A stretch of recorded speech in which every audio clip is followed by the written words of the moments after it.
All right, shkoyach to Reb Moti Zeitlin and Reb Nachman Fried and all the other Masadrim, and to my Rebbe Reb Chaim Kramer, BRI, Breslov Research Institute, and everyone else who's involved in any way. Shkoyach. We're in Torah number 24 in Tinyana. We're digging into Mitzva Gedola Liyos B'Simcha Tamid, B'Simcha inside Simcha Tamid, constantly or consistently. Both translations are correct, and as we said from the very beginning, a person can't necessarily shoot for constant, but consistent. That's a good goal. Consistent means that no matter how many times I fall, I start again. Consistent means like a korban tamid is brought consistently every morning, every late afternoon. So that becomes the default, even if Haz v'Shalom one falls in between. But constant, that is the ultimate goal. So the question really becomes, on a practical level, which is where we're really going into the Torah now, is what do we do when things happen? What do we do when we are distracted? Because Simcha is a mindset. But Simcha is a lashon machshava, and therefore it's really taking place in thought. So we did quote last time from Levi Yitzhak Bender, who made I thought was quite an astonishing statement. Please be with me, I don't remember where it is in Siyasaf Kodesh, that he said that being a Breslov Chassid and being Oved Hashem through the eitzes of Rabbeinu Zal, of Rav Nachman, that was the default. And living in communist Russia was incidental. So it means to say that whatever's going on in our life, that's incidental. That's zone 2, but zone 3 is where our mind belongs, and that is Dveikus, that's zone 3. Remembering HaKadosh Baruch Hu, zone 3. Emunah, that everything that happens is perfect, Tashgacha, zone 3. Simcha, which is born from that Emunah, that's zone 3. Being done Chavschos, zone 3. Looking for the Kudas Tovas, zone 3. And everything that's the hepech of that, the reverse, looking at the Nekudas Rois, that's zone 2. Atzvas, Marash Chayra, Yiyosh Has V'Shalom. Everything that's the reverse, not being B'Simcha, being B'Daiga, that's a huge one today. Huge. Worry, anxiety, that's the buzzword. All that's zone 2. And to spend time living there is deepening my actual position in zone 2. I'm making a deeper hole for myself, and the deeper I go, the longer the ladder I need to get me out of there. So if we're going to take this Torah really seriously, the Chiddush of Reb Nachman is that there's a mitzvah Gedola Liyos B'Simcha Tamid. To be B'Simcha, you can find lots of rayas, but Tamid, that really is a huge simcha, and that means no matter what, whether a person is going through a health setback, or divorce, or a financial setback, or even Has V'Shalom, the loss of a child, Rahman al-Islam, of a loved one. Rav Nachman himself in Kuf Tzadik Zayin, in 194, in Sichas Haran, Rav Nosson quotes, we did look at this once, he said, Kol ha-Yisurim, after all the Yisurim. Yisurim, we're going to look at it a little bit more today, suffering, difficulty, even pain. After all the Yisurim, Afal Pikein, even so, no matter what the Yisurim is, Hashem Yitbarach Meitiv Imanu. Hashem's really good with us. Rak she'einanu roitzim lahaktin et ha-Yisurim. But when I'm in zone 2 and I'm talking about Yisurim, and I'm trying to get people's attention about how much I'm suffering in Yisurim, and sometimes it's me who I need to give the attention to, thinking that by talking about it and thinking about it, somehow or other it gives me some sort of solace, some sort of comfort. I don't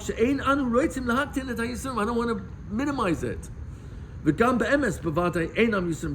Okay, fine, let's grant that they really are not small Yisurin. It's a really difficult kid. This is a difficult marriage. This is a difficult financial setback. Don't know how I'm going to get out. This is a really difficult health setback. Rahman al-Islam. Aval neged dveikus echad laHashem yitbarach, masha zoichim ne'ezel b'china shel dveikus b'machshava. What a person's capable of attaining, or could be zoicha to, of a dveikus, of a feeling an attachment to Kadosh Baruch Hu, that's taking place where? B'machshava. It's not happening outside. It's not a lottery that I suddenly won, or that I got a new job that's much better pay and terms. No, it's a dveikus in the machshava or bechina acheres, or some other connected item, meaning that a person realizes, I belong in zone 3. That's liberation. That's Olam HaCherus, as we've quoted a few times from Rav Nachman in Torah number 10, in Tinyana. Olam HaCherus, and in Yud Zayin, Shabbos is Olam HaCherus. Simcha is liberation. Kol HaYisurim Einam Klum Neged Zeh. All the Yisurim come to nothing in comparison to that Dveikus. Va'al Yadam Be'atzma Miskarben. Actually, it's through the Yisurim that a person can actually come closer and actually attach himself to Hashem. Now, Devek is glue. And I'm assuming that Dveikus here is referring to a specific type of glue. I think it's called super glue, where it's really hard to detach. And that's what Dveikus is meant to be. Ki noidlim meini. So here's the piece I want to get to. Ki noidlim meini habrius gufi. So who's actually taking away my health right now? Mi noidlim meini habrius Hashem Yisbarach. So if I did it to myself, okay, then at least I got to do something about my diet or exercise or be more careful to do certain exercise that my physical therapist told me to do that will help me. But if it really happened and it wasn't biyadi, then who's taking away my health? HaKadosh Baruch Hu. Im kain ani nitbak bo yisbarach. So now he's taking that away from me. I can only rely on him. So now being somech on him, I can be davik him much more. Now this is a heavy one. What happens if Hashem takes a child away from a person? Who's taking the child? Hashem Yisbarach. Im kain, if so, adarabba. To the contrary, ata hu samach yoseh elav Yisbarach. Now that child is closer to Hashem. Ki ba'olam haba smuchim yoseh Hashem Yisbarach. Because in the olam ha'emes, the person that we've lost, that we love, is closer to Hashem. So the pain I'm experiencing is my loss, not their loss. It's their gain. I'll never forget my father, who passed away the same day and year as your father, Alav Shalom. I had a tremendous nechama knowing that, number one, I'm a frum Jew, and that's a schus to my father, and Hashem was mazaking me to be involved in being Marbrit's Torah. So I felt happy for both my parents as I lost them. That the Ikka Kibbut Aveim, and it's important in many Sfarim, the Ikka Kibbut Aveim, Pelayos brings this under Kibbut Aveim. The Ikka Kibbut Aveim is Achrei Misasam. It's after they passed away. Because in this world we've got a huge mitzvah of Kibbut Aveim in every little thing we do, which is a chesed that improves the quality of the life. And no matter what it is, they need you to pass a pencil. You passing a pencil, you get the mitzvah deraisa kibbut avim. They need food, or they're getting older, so then they are soymech on us much more. So that's huge. But in Olam HaEmes, that's the wrong currency. There's no food I can give them. But I don't lose out on the mitzvah kibbut avim because I don't have the physical mitzvah kibbut avim. I have a currency that actually is way more valuable to them, immeasurably more valuable, that every mitzvah we do, and especially we do tzedakah, and that's all their schus. So Pelayotz has a short tefillah that a person should say every single morning, that who's lost parents should say a short tefillah. Everything I say today and do and think, l'taiv, should be accredited to the nefesh, ruach, neshama of my father and my mother, and grandparents if they're no longer alive, on both sides, and any uncles, aunts, and parents-in-law. It's a nechama to have that. But what Rav Nachman is basically telling us is focus on, so where is that loved one now? I know, and I hope I'm allowed to say, I think I said it before, that when I went to the Shiva from Chaim Kramer, he told me he wasn't sure if he's allowed or not to say Hatov HaMeitiv. He lost his 47-year-old daughter to cancer. His 47-year-old daughter, Rachel, was their firstborn after 6 years of no children, and they were very close. And I remember when it was the first diagnosis, that night, Motzi Shabbos, they went on the plane to Uman, the family, and she davened there. It was a few hours the whole night, and when she came out from the cave, she said, Tati, I'm ready. Whatever Hashem wants, I'm good. And to lose a child at any time in life, but the older they are, the harder it is, because one's had them for so long. But my Rebbe said, look, I have to be grateful. I had my special daughter for 47 years. So there's always a way to look at something in a different light other than my loss. Why did you do? Why? Rebbe Shalom, I did so much for you. Why did you do this? I remember Chaim was sitting right here when someone was talking to him about being damaged and trauma. So Chaim said, look, I lost my father when I was 6. I think he said he was 6 years old. And I lost my daughter, she was 47 years old. I can go there if I want. But that's not where HaKadosh Baruch Hu wants us, and that's not where Rav Nachman wants us.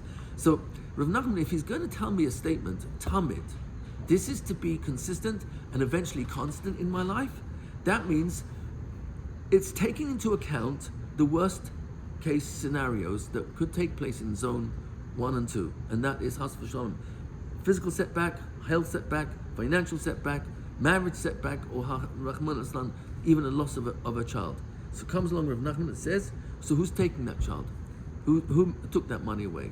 Okay, I can blame so-and-so and it was a bad investment and this and that, but ultimately Hashem made the factors come together in such a way that I lost the money.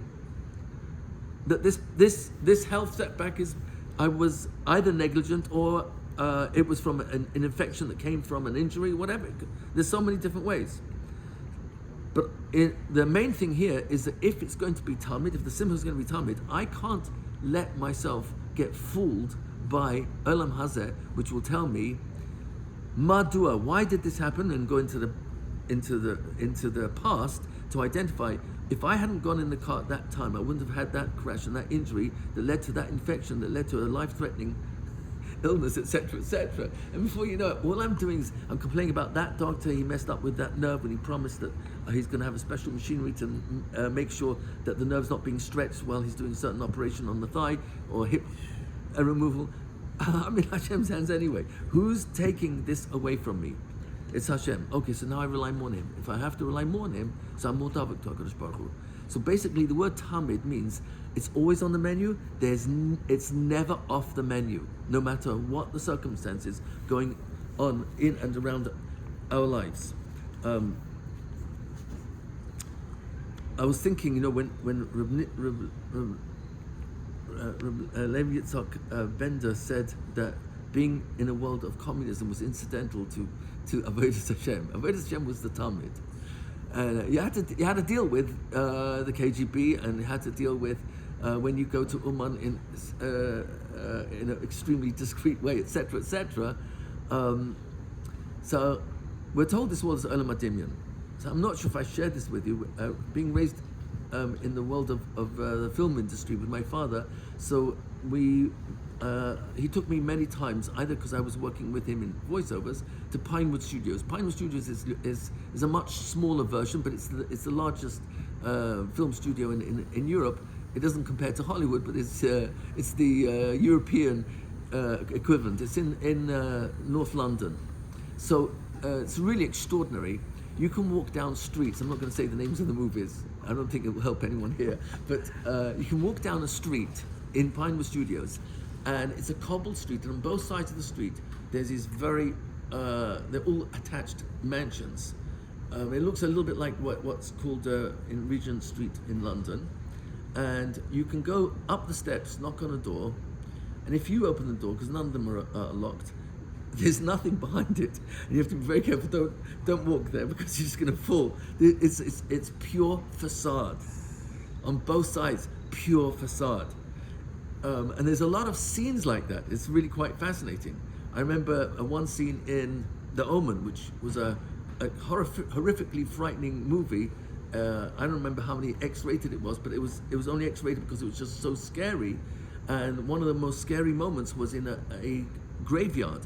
The real graveyard was not on location. It was inside a huge, rather like this tent here, a huge studio with the lights off, and the ground inside looked like it wasn't even real grass, and all these graves, there were no holes there except for the one grave that they moved the tombstone aside, and inside was the skeleton of a dog instead of a child, and that was And I was controlling myself not to laugh because it was so ridiculous.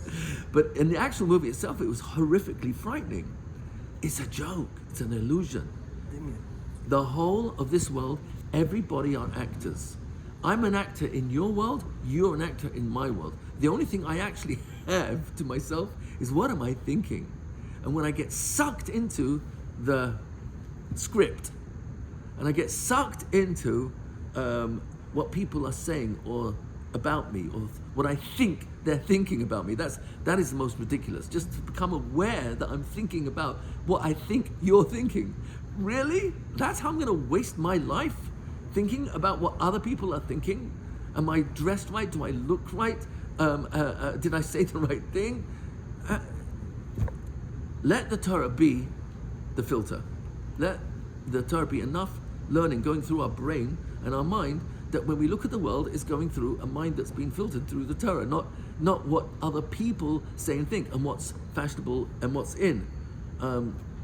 Otherwise, I'll be making decisions not based on what Hashem wants from me, based on what I think looks right and what people will say, and what will it look like for shidduchim, etc., etc., etc.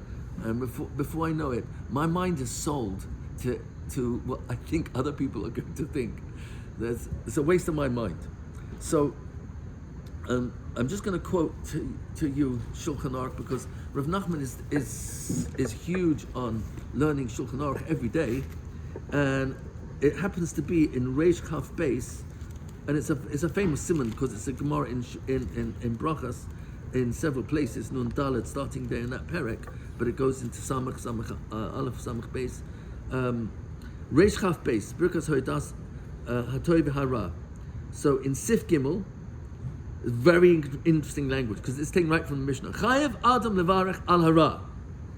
I have an obligation to say thank you to Hashem. I'm moited to Him. I'm blessing Hashem al hara for whatever happens that's really bad.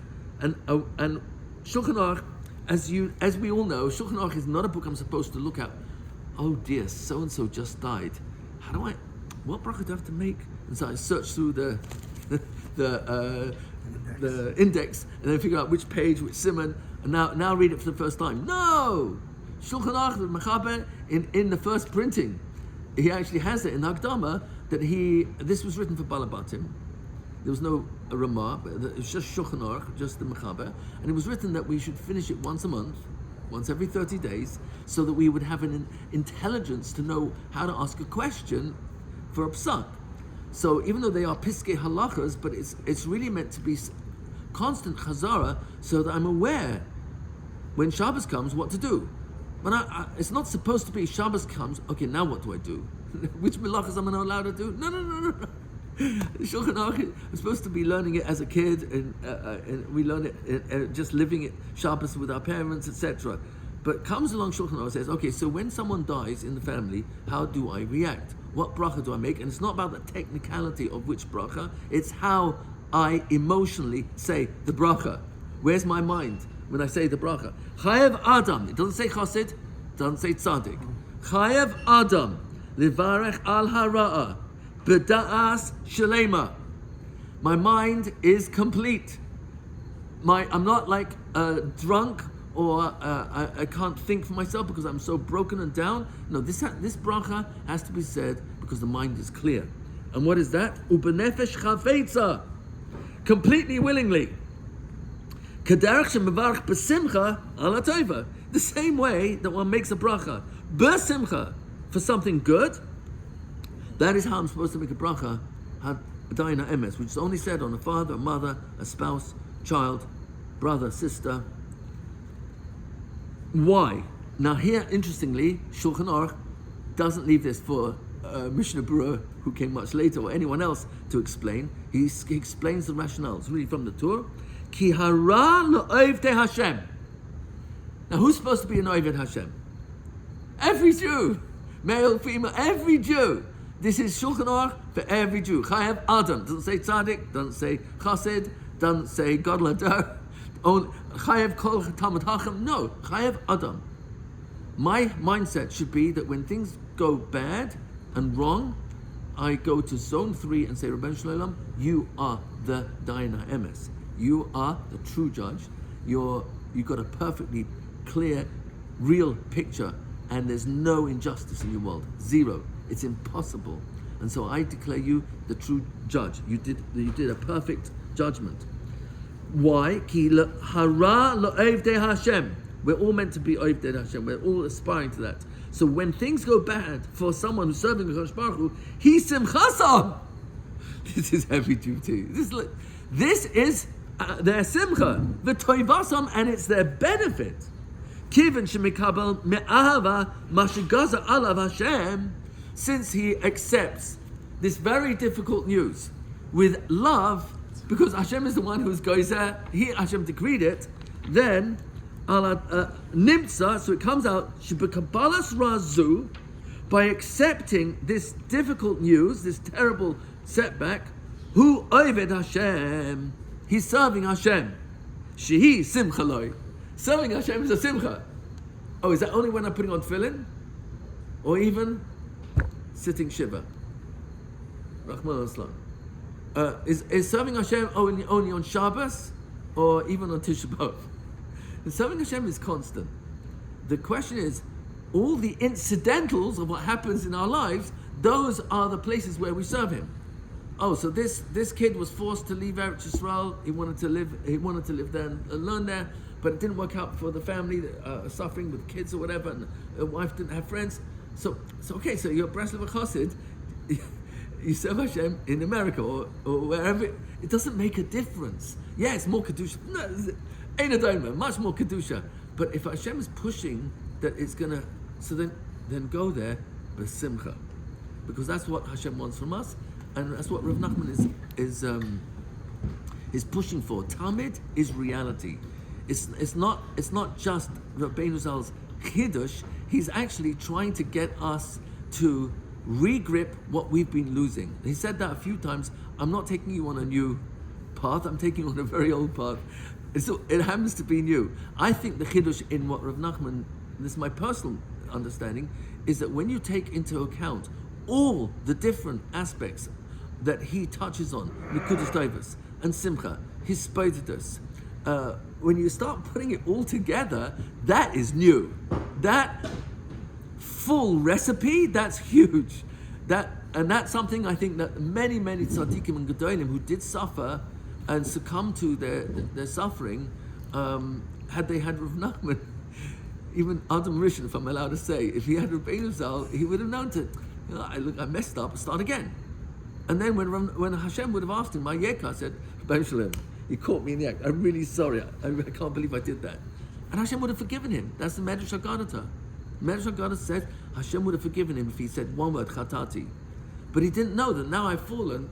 That's it. Where are you? It's my wife! And I go into the blame game. It's circumstances. Rav Nachman said, let go. Do vidui dvarim, move on. And he says of himself, if I did the worst imaginable Aveira, 1 second later I'd be the same Tzaddik Gomer again.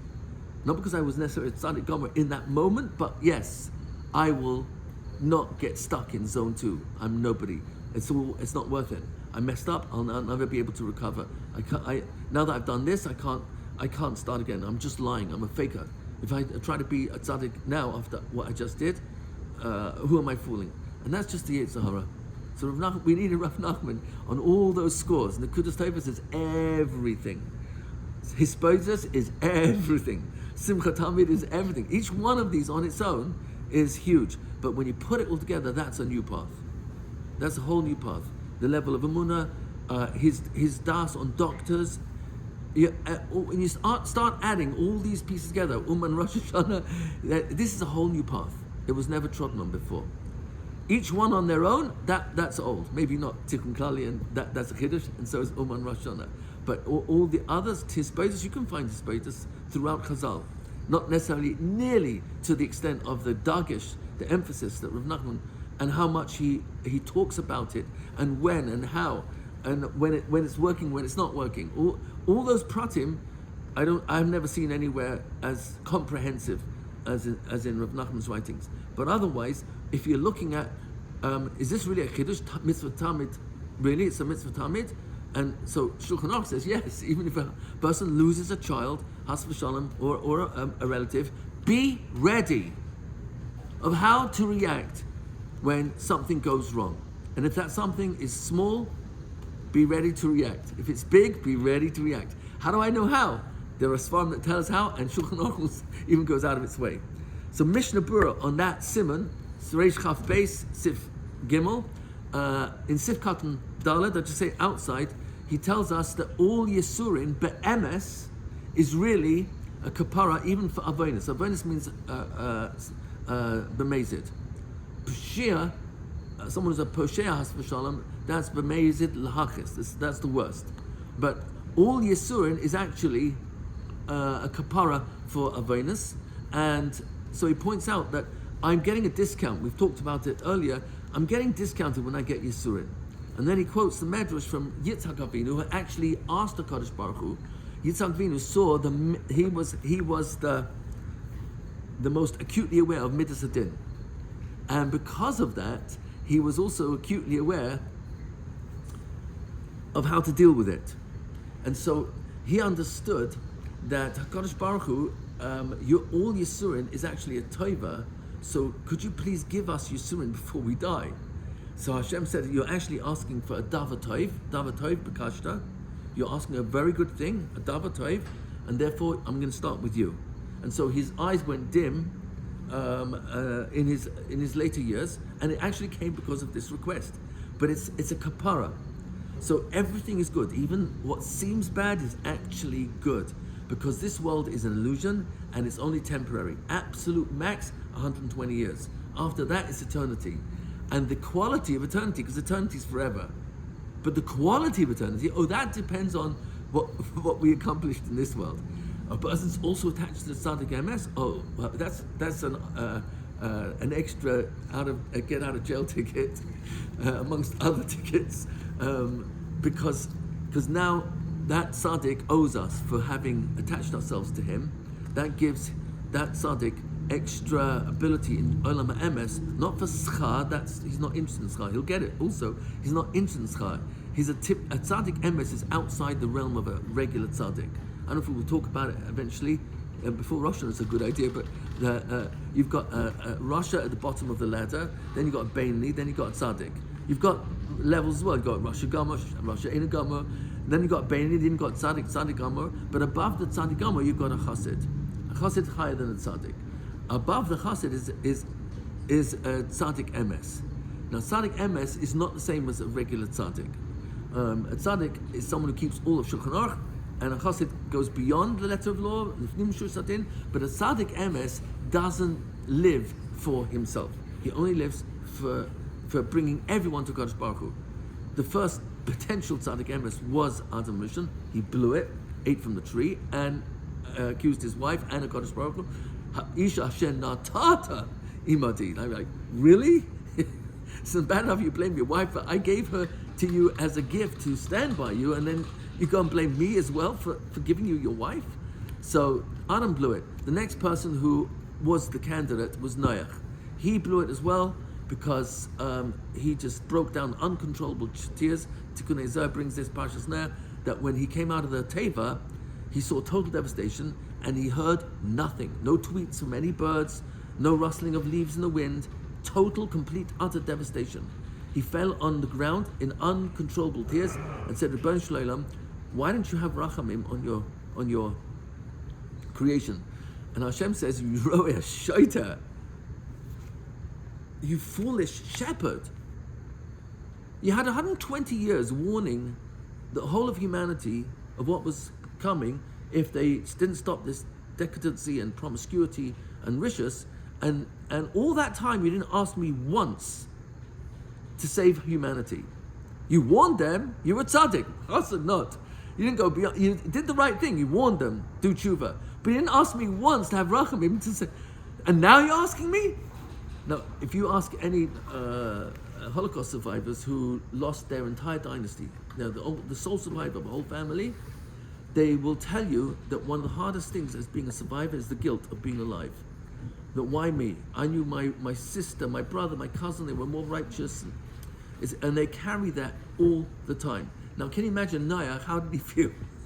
Rebbe Shalom Paskand, Roya Shaita, you foolish shepherd. Now you're telling me, and what's the insinuation? Had you davened, you would have saved humanity. Now, if you thought he felt guilty for being a survivor, how do you think he felt now? Now he's told that he caused the Holocaust, or he could have prevented it. So comes along Noah, who had a very strong self-esteem, very, very strong. Why did he have a strong self-esteem? Because Hashem spoke to him, and he lived a life of dvikus with Hashem. Es halakim hisalech Noach. He was an ish tamim tzadik haya. So we don't have to second guess that. So he had the sense to say to Rebbe Shalom, I had thought about that many times, but it looked to me, it was so obvious that the wickedness of the generation had gone so far that you wouldn't have listened. And Hashem's answer was, you're right. In that shikul, in that weighing up, they did not deserve my rachamim, but you were the tzaddik of the generation. You're the first person in the Torah who's actually called ish tzaddik. You had the chiyuv, the achrayus, the responsibility to have prayed for them, and I would have held your tefillahs in escrow for a future generation. So Noach blew it. The next one who hits the map of the Torah is Avram Avinu, and he gets into a whole thing where Hashem says, I'm going to destroy Las Vegas, that's it, I'm done with it. And he starts a whole bargaining. Rebbe Shalom, what's happening if there's 50 tzaddikim, or 45, 42, or 30, 20, 10? He's bargaining all the way down. So Hashem says, oh, this is the type of guy I'm looking for. He wants to save everybody. Let me see. I'll put him through a few tests and see if he passes them, and he comes out unscathed. And what was his power? Shelo hiher achrei midosav shel HaKadosh Baruch Hu meroiv ahavasoi. He had so much love for Hashem that even when Hashem told him, take your son, which one? Your only son, but they're both only sons from Sarah and Hagar. No, the one you love, I love both of them, Yitzhak, and bring him up as an Oila. So here he is, decades, telling everybody, Hashem loves you so much, He's a God of Chesed. He does not require you to prove your loyalty by sacrificing your children. And now Hashem says, bring me your son, your only son, the one you love. And this is the son he was promised 37 years ago. He was promised a son, and now he was born 37 years. Before he was born, he was promised at Bris Bein Absarim 67 years ago. So he waited 30 years for the nevuah to come true, and now after 37 years of the only son from Saramenu, he's told to sacrifice. And how is the Omed ben Nasoyan? So Mishnah, Pirkei Avos, Pirkei Mishnah Gimel, look at it there because that's where you'll see the Lashon of Rashi and Rabbeinu Yonah. How is the Omed? Asar Nisyonis, Nasa Avram Avinu, V'amad B'kulam. What was that kayach? Shelo hiher achrei midosav shel HaKadosh Baruch Hu. He didn't even have a thought. It's extraordinary. He wouldn't let go of his emunah from zone 3 for a second. So Avram Avinu became the tzaddik emes, through whom all the brachas of the world comes through him. V'nivruchu b'cha, it's not b'chem, it's b'cha, in one person. Kol mishpachos ha'adamah, the entire world. And that bracha went down to Yitzhak and Yaakov. And every tzaddik emes in every generation, we've had David HaMelech was a tzaddik emes. I mean, he pulled his own son out of Gehenna, all 7 levels, into Gan Eden, and Avshalom caused tens of thousands of almanas, tens of thousands, maybe hundreds of thousands of Yisraelim. He created a huge period in Machlokes in Klal Yisrael, and David HaMelech's love for this boy, who was such a rebel, went so far that he cried and cried, tears. Avshalom, Bini, Avshalom, 8 times, and Chazal tell us, I think it's in Sotah Daf Yud, he pulled him out of all 7 levels of Gehenna into Gan Eden. And how was he able to do that? Because he was a tzaddik emes. Rabbeinu Zal says something extraordinary. I remember where it's in Chaim Ran, he says, what David HaMelech was able to do for his son, I can do for anyone. He pulled him out of Gehenna in his lifetime. That's incredible. David HaMelech pulled his son out of, and Rabbeinu Zal said, I can do that for anybody, any Jew. That's extraordinary. So if we take Rabbeinu Zal really serious, which is what we're doing by learning his Sfarim, it's extraordinary that he's basically saying Tamid is available to every single Jew. No matter what we go through, whatever the Nisayon is, Simcha Tamid is available to everyone. So I want to quote to you, if you've got your Likutim Ran in front of you, it's a famous Torah, Memches 48 in Tinyana. I'm not sure, I think I just want to touch on different parts of it. So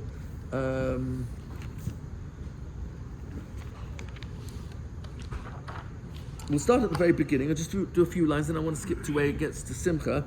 Memches, a very famous Torah. It's an easy Torah, and it's a very powerful one. K'sha'adam nichnas ba'avodas Hashem, Memches in Tinyana. When a person begins serving Hashem, as I aderech shemarin lai hisrachakus. At the beginning, it appears that though he's being distanced, is really far. He can't get close to Hashem. That from above, every time he's trying to come close to Hashem, he's being pushed away. He's being misrachek, distanced. It's like the door's shut, he's knocking as many times, and he knows there's people on the other side, and Hashem won't open the door. So Rav Nachman said this from experience, that all the hisrachakus, all the distancing is actually bringing me closer. They're all invitations to get close. Why? That's a different Torah where he talks about when you want something badly and it's held away from you. So what happens if your cheshik is real? Your ratzon increases, and so does your cheshik, and so your efforts to get it also increase. So actually, by the time you get there, your desire for it is much stronger than had it been given to you the first time you wanted it. So v'tzarich is chaskus gadol me'od me'od, very strong language. A person needs tremendous inner strength, exceedingly, libli lipol, where? B'dasai. Don't fall inside your mind. Has v'shalom. Kisharaya sha'evim kama yamim v'shanim. It's already days, weeks, months, years, decades since I started trying to be Oved Hashem. He's tried so much efforts to be close to Hashem, and he knows in his mind, I'm really, really, really far.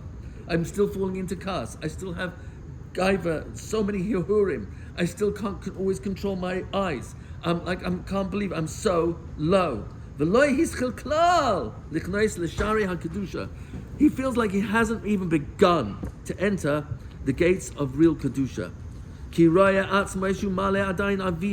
still sees he is so insulated, thick, gashmias, v'huhurim, ubilbulim, gedolim, and he has a lot of confusions. It makes no difference what it is. Done with a bit more kavana, actually done all of Shachris, get there on time, so I don't have to rush through Pesukei Zimra, just Baruch She'amar Ashrei and Yishtabach to catch up with the Tzibur. Whatever effort I make, whether it's getting up chatzos or whether it's trying to be listening when the spouse is talking and giving 100% full attention, because the Shekhinah is talking to me. That's how Yitzhak Breslov talks about it, when your spouse talks to you. Hashem's not even looking at me. I've tried so hard. And it's obvious, with all my efforts, you actually don't want me, Hashem. He's had his prayers, he's cried out, he's supplicated, he's made so many different types of arguments. I fall before you, Rabban Shleilam. That's help me in my avodah. Help me be understanding with this kid. Help me be loving with this kid. Help me to spend more time with this kid. Help me to spend more time for myself. Not stam, rachak, me'od me'od, exceedingly. Al kain.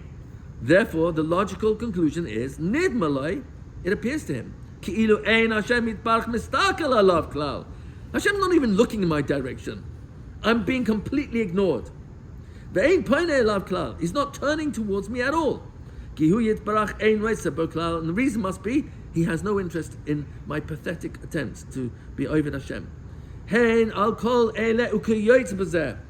Whether it's this description or any other similar to it. Sarech hischaskus gadol. A person needs a tremendous amount of encouragement. Lechazik atzmoi. To give the chizuk to himself. Mo'ed, exceedingly. Livli listakel akol zeh klal. To completely ignore Hashem ignoring me. Ignore the ignoring. Ki be'emes. Because in reality, kol ha'israchakus, every single one of those rejections and pushing away and distancing, hukulai, rak hukulai hiskarvus, it's actually coming closer.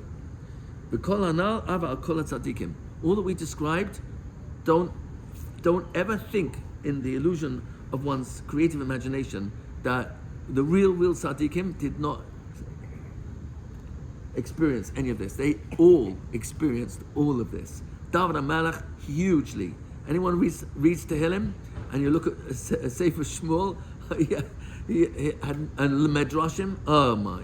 He had so many obstacles in his life from the very, very start. And yet he became such a huge tzaddik emes that a lot of our davening is only from David HaMelech.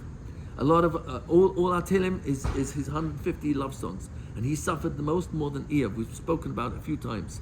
So David HaMelech is an excellent example of someone who fell, start again. Rav Nachman says in Sichas Ron, I think it's in number 48, he talks about how on a single day he made a commitment, I'm going to be Miskaber over this taiva, and he fell even up to 100 plus times and start again. It's not how many times I fall, it's how many times I get up. That's what counts the most. So it happened to all tzaddikim. This is the actual way to get there. There's no shortcuts. Hisbeidas, Nekudas Taivas, these you can call them shortcuts if you want, but really, and they are in a certain sense, being attached to the tzaddik emes, going to Uman for Rosh Hashanah and begging Rabbeinu Shalom, in the schus of this tzaddik, please help me to be close to you. But ultimately, a person should never think for a second. I should never fall into the trap of thinking, I have fallen, this doesn't apply to me. This is only for Heicha mention. We've heard this from tzaddikim themselves, that it appears to them, he doesn't look at them, doesn't even turn his face to them. And why they come to this conclusion? They've seen it for such a long time. They're knocking on the door and banging on the door. They're getting up chatzos, they get up early, they try to go to mikveh every day, they daven, and they learn and still feel very, very far. And if it weren't for the fact that they worked hard on giving themselves chizuk, they would have remained at the first place that they started. They would never have come to what they were zeicha. This is the rule. Ahuvi achi, my beloved, my brother. Chazak, be strong. The ematz, ametz is squeezing. That means the strength that we're referring to here is inside, and you got to squeeze it out of you. Like we talked about shemen, you have to squeeze the olive oil, and the more you squeeze it, the purer the oil is going to be, as if the olive is ripe. So we have to squeeze ourselves ma'id exceedingly. Hold on to yourself with all your resources. Stay in your avodah. Maintenance is glory. It's not arrival. It's the actual maintenance. In Chazal, unfortunately, there's a Mishnah. No, I don't mean that. There's a Mishnah in Chazal which is unfortunately often misquoted. And when we don't translate a pasuk or Mishnah correctly, it can lead us in a different direction than the original intent. So there's a Mishnah in Sanhedrin, Perek Dalad Mishnah Hey, Kol Hamikayim Nefesh Achas Misrael, Kilim Miskayim Olam Maleh. So it's usually quoted Kol Hamatzil Nefesh Achas. There's no such girsah. I couldn't find any girsah. No, I never saw such. I would be very curious if anyone would find me such a girsa. There's no such girsa anywhere. There's a big difference between being matzel a Jew and being Mekayim. Matzel, that's called being decent. You save the Jew's life, that's called decency. You know what's really hard? And what Kadosh Baruch Hu says, I glorify this. Oh, you're holding their hand afterwards? You're taking them to the hospital, you're checking in on them, you make sure they got food, you make sure they got all their needs. Kiyum, ooh, that is spectacular. Oh, you built a house? Awesome. Try maintaining it. The bills are really, that's not easy. You got married? Mazel tov. Okay. Stay married. Oh, that's a different story. Stay happily married. Whoa. Stay married with respect, no matter what. OMG. Gave birth to a child? Mazel tov. Awesome. No, that's not spectacular, yes. You know what's spectacular? Raising that child. Oh, that's really hard. Oh, you made a lot of money. Mazel tov. Yeah. You know who's really, really deserves a lot of credit? Those who stay rich and didn't waste it and didn't start floundering it on a lifestyle that they can't even afford, and they're spending money on credit cards. So they're spending money on things with money they don't have, on things they don't need to impress people they don't like. That makes no sense. Just last week I was in a luxury village. I'm not going to say where because I don't want to give any. And it was so interesting. I was giving teacher training, and I couldn't go to the mikveh the next morning in the shul, which was only 2 blocks away. I couldn't go to the ocean, which was also 2 blocks away. I couldn't go to Minyan because this exclusive village had a security, and there's not one security guard. It's all digital, and I don't have the fob to be able to get in and out. So I had to be allowed in very late the night I arrived, and I couldn't get out until they came to pick me up to do the teacher training. So they're showing me this house here was bought for $60 million. So I said, my father used to have an expression. Now that, if I had the money, I wouldn't buy. $60 million, and then they started renovating it. Give me a break. What is going on? So the point is, what is the point? Don't be down on myself. We're talking about kiyum. Maintenance is huge, and that's what Rav Nachman is saying. Hold on. הכלל אהובי הכי חזק ואמץ מאוד, ואחוז עצמך בכל הכוחס להישאר קיים בעבודת עשיך. Don't let go of trying to go to the mikveh. Don't let go, Tikkun Klai. Don't let go, learning a little bit after davening. Don't let go. Now we're in Elul, and Rav Nachman says in Sichas Aran, he's quoted in Kuf Chaf Zayin, I think it is, especially in this special time of Elul, to learn after davening. And it creates tremendous shashuim in Olam HaEmes, that a Jew stays after davening in the days of Elul to learn a little bit extra. So, Lishaya Kayim Ba'avoid Asecha. Don't let go of what you started. Ba'al Tachush. Don't suspect. Ba'al Tistakel. Don't second guess God. Don't look klal al kol hanal. Don't even pay attention to the rejection. Don't pay attention to the feeling that you think you're exactly where you are 20, 30 years ago. And if it's really true that you really are that far, it appears to you there's not an hour that I don't say Lashon Hara, Rahman al-Islam, or I'm disrespectful, or I fall into kas. And every hour I'm doing something against Hashem. Nevertheless, no. She'ish kazeh, that if you are such a person, shu megusham kol kach, kol tenua, then the smallest movement, shehu menatik, that you make, a small little deviation, me'at, mina gashmiusa, you point al Hashem yisparach, he gedola v'ikara ma'od ma'od. It's exceedingly precious, exceedingly precious. Because if I'm that far away, then the smallest amount of progress I make is huge. Even if it's very, very small. Just a small good point. You woke up and said, Modani is already, that's a huge victory. Who rats b'zeh kama v'kama alavim parsos b'olamas elyonim. A person actually has covered many millions of miles in the upper worlds. Kasher tavin heitev min ha'maisa shel hatzadik sheizkar be'alav ma'od ha'atzvus. Especially with the story, I think it's number 16. There's 13 stories of Rabbeinu Zal, but the smaller ones aren't afterwards. So number 16 of that is a famous story of a tzaddik who became very ba'atzvus, and he was so down on himself, and it was getting worse and worse until he remembered that he's a Jew. He's born a Jew. And with that thought, he started paying attention to it, and with it, he meditated, and his mind was going into many olamos, and then he experienced a crash. And with that crash, it was like, now what do I do?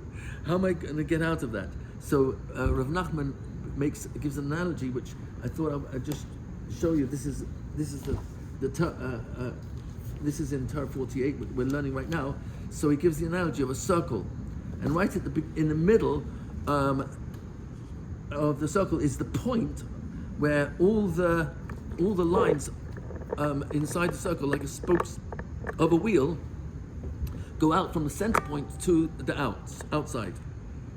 The further away you get from the center point, the greater distance it is between each line.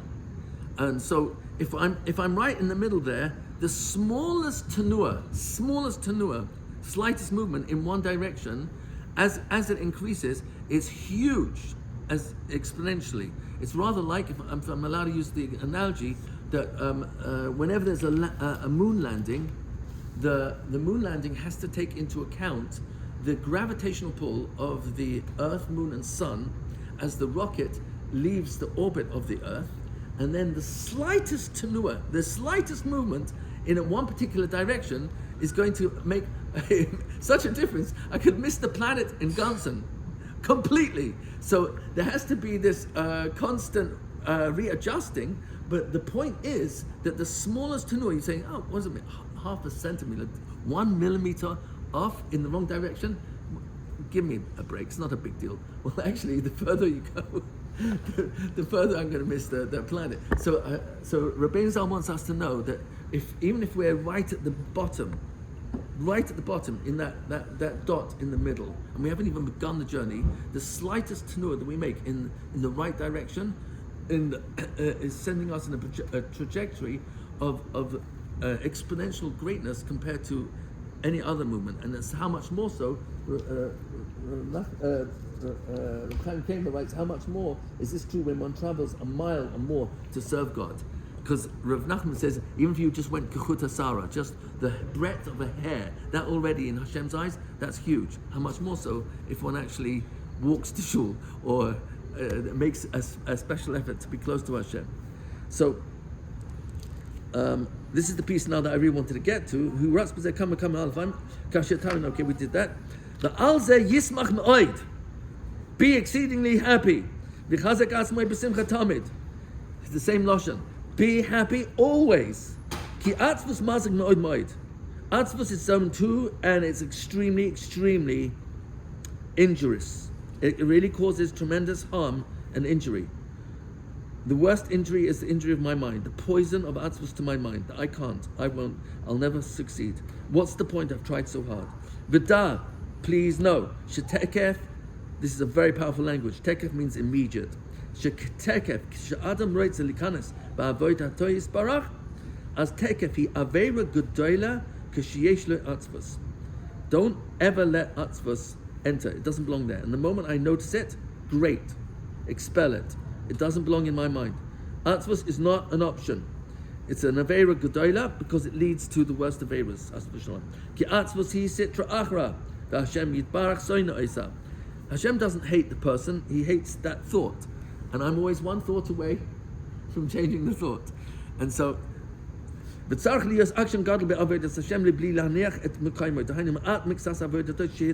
we're saying before. Stay on maintenance. Stay on maintenance. No matter how many times I fall, start again. Stay on maintenance. No matter what has happened in between. Remember this very well. This is extremely important to hold on to. This thought. That when a person starts just a little bit of a new avodah or avodah altogether, a person needs to be extremely obstinate. Double me'oid, exceedingly. Hold on tight, squeeze whatever you can out of you. Hold on. Stand where you're standing, don't fall. And even if he gets thrown down by others, and it happens often. Because sometimes people do that to them. Do whatever you can in your avodah. Never let yourself fall completely.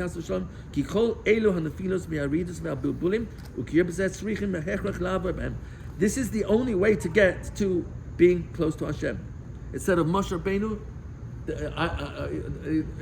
this is not popular, but I would never say it, but it's in Yachin Boyaz, in the Mishnah in Kedushin, last Perek Dalet, on Toiv Min HaRoifim, are going to a very, very, very hot climate. And so it's in that Mishnah, in Yachin Boyaz, on that Mishnah, it says an amazing story. And if you know it, then forgive me for repeating it. It says there that there was an Arabian king who heard about this Ish HaElokim. And he couldn't figure that out. How can you be an Ish? That's a human being. He's a man. HaElokim, that's the power of powers. That's HaKadosh Baruch Hu. So how do you put the two in the same and make a title out of it? So he wanted to hear this human being took the whole Jewish people out of Egypt, destroyed the greatest empire in world history in 10 makas. Rabbi Aru said it. He said that if you ask any of the survivors who in Egypt and the Egyptians, how were the makas? They'll say Eser. So you have to be Israeli or know the lingo, but it was 10 out of 10. So this Arabian king wanted to know what type of a human being wiped out the whole Egyptian empire and took a nation of slaves who'd been there for several hundred years into the desert, and then the power of all powers, Almighty Elohim, spoke to him in front of all the Jewish people on Har Sinai. So he was a big hacham in Chochmas HaPartzuf. So he sent his royal painter to go to the Machane Yisrael in the Midbar and make a perfect replica of the face of Moshe Rabbeinu, so he could read how can a human being be Ish Elokim. He wanted to be able to read it from the contours of a perfect picture. So the royal painter gets to the Machane Yisrael and he sees the face of Moshe Rabbeinu, and he brings back his rendering, the painting, and the king starts reading the face of Moshe Rabbeinu, and his face goes red. He's so angry. He calls in all his other Hachmei HaPartzuf, and they all agree that this is impossible because the face of this person has in it Ritzicha and all the midas of Gaiva. Everything you can imagine that's bad is on this face. So the king, in anger, realized the royal painter never went there. He just made this painting up himself, and so he's going to hang him. So the painter begs him, Your Majesty, I swear in your name, I was there. Please don't hang me. Bring me there with your own contingency of princes and army, etc. So the king says, you know what, that's reasonable. So he keeps him in prison, and he takes the rendering of the painting, is scrolled up, and he brings it to the Midbar. The king waits online till it's his turn to speak to Ish HaElokim, and he looks at this rendering, and he looks at the face, and it's a perfect rendering. And the lashon there is there's no shinui or even a kechut hasara. It was so perfect. So he's totally confused. He falls on the floor. He kisses Moshe Rabbeinu's feet. He says, Ish HaElokim, and he tells him the whole mission. And Moshe Rabbeinu smiles and says, So now the king was in a dilemma. The painter was real, but this can't be you. And the Hachmei Partsuf also agreed. So should I kill them? What should I do? They said, no. I'll tell you the truth. The reason why HaKadosh Baruch Hu loves me so much is because I had all these mitzvahs in my teva, and I conquered them all. And because I conquered them all, Hashem loves me. But really, I'm no better than a piece of dry wood. Dry wood, you can start a fire with it, and it makes splinters to start a fire, but there's not much you can do with a piece of dry. You can't build anything with it. So Moshe Rabbeinu's anivus was so Mikol Adam, Asher Al Pnei Adama, that I know that there's English books that refuse to put this in, because when we paint tzaddikim as, well, they're kind of born that way, they finished Yerushalmi at the age of 2, so then what does that say to me? I have no chance. I have no chance. And Rav Nachman was I think the only huge tzaddik that would write about, I had many nisyonos, and I fell many times and start again. And this is the only way to get there. And so actually, if Chazal gave us a story like this, and it's printed in Yachin Bayaz, you look at that in Perek Dalet, last mission in Kedushin, there's a message, and the message is, I don't care how bad my starting point is, either in my yichus or in my personality, Hashem says you can. And not only can you, but if a person has got a really big starting disadvantage, then when he overcomes that, it's going to be way more lefum tzara agra. It's way more than had I started off with the best imaginable support from family and finances, etc., etc., etc. But that's not how life really works. Life is lefum tzara agra, and Hashem puts us through what we have to put through in order to grow much, much more. We'll have to leave it here. I apologize. Went slightly over time, a couple of minutes. So I'll finish 48 next week. Can you see that this is related to Simcha Tamid? We're really in one Torah, but we're cross-referencing in order to be mechazik. This is a reality. And the only way I can really see it's a reality is we look at other places where Rav Nachman talks about how do you stay strong and have a platform to grow from, and no matter how many times I fall, don't go lower than the platform. If I do, okay, start again. It sounds simple because it is, but that's the reality. And it's only my mind which will has v'shalom. Actually, he says, Shelo yipol b'daso, that's the ikar. Don't fall over here. Don't actually believe the Yetzer that I can't, that it's too late. There's no chance for me. Any questions, comments, criticism? Beautiful. Skaya. Baruch Tiyah. Skaya. Baruch Tiyah. No, I was waiting for this because you're acknowledging that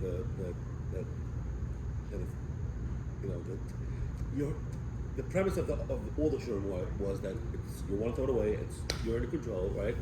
But almost and whenever people would say but you're like, well, no, you do it. So for today, you said, okay, I know sometimes you fall. So thank you. Right. To say no, it's very human of you to let us know that okay, I get it. I'm in the same sug. I'm in the same category. Trust me. We're one thought away. We're always one thought away. Yeah. And I think it goes both ways. Right? It's like there's also one thought away the other way, right? So Always. So Always. So we're saying, okay. Right. Okay. Good. It's very relevant. Okay. That's what I'm trying to say is thank you. Yeah, square. Baruch Tiyah. Thank you, Doc. God bless you.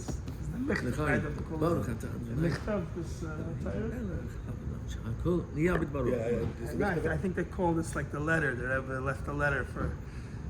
It's like a very different style that he usually writes. Ahuvi Achi. It's unique. I'm saying Torah Memches. They never really. Memches Maya. Structure manual. Right. This is what belongs in my mind. Shkayach. Baruch Tiyah. Thank you for